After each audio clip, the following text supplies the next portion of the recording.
in the scheme of things, and in the scheme of where do we go from here as a collective, like, your feelings don't matter that much.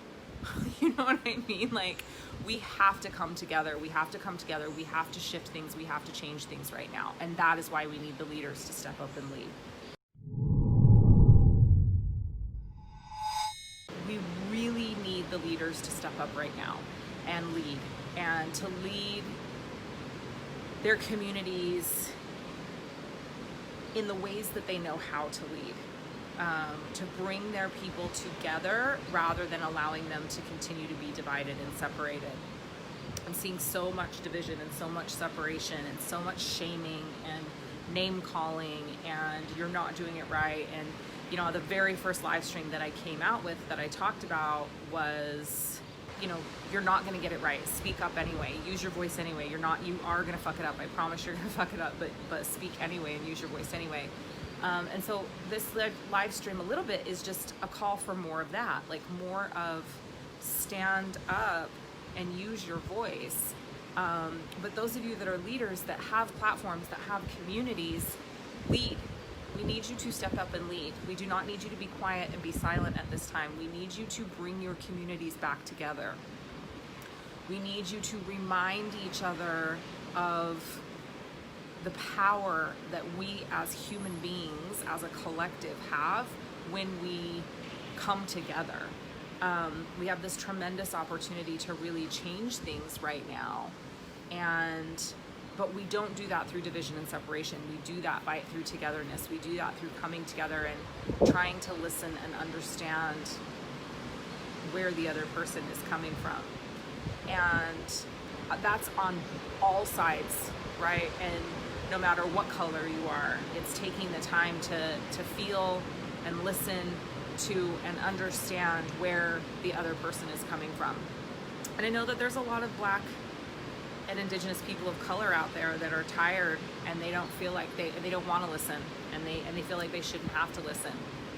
You know, and if that's you and that's how you feel, I obviously have a lot of respect for that. And you know, this isn't I'm not saying what you should or shouldn't do, but we've been tired a long time, and the division and the separation is in large part what's kept us tired.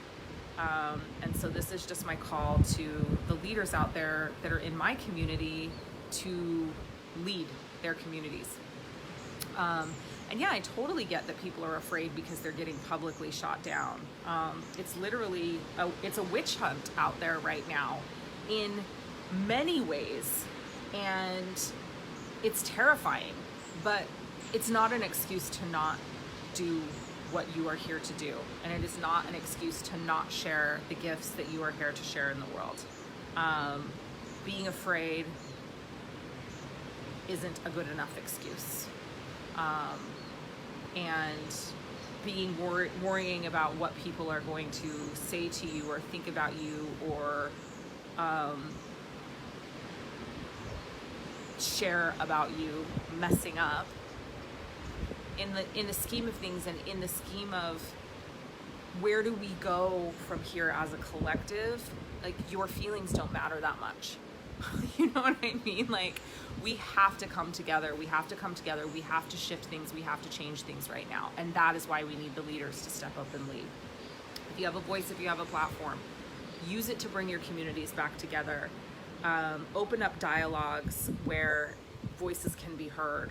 Facilitate and mediate conversations that are uncomfortable, and educate yourself. And if you don't know how to mediate those conversations, find people that do and ask them to come in and help you.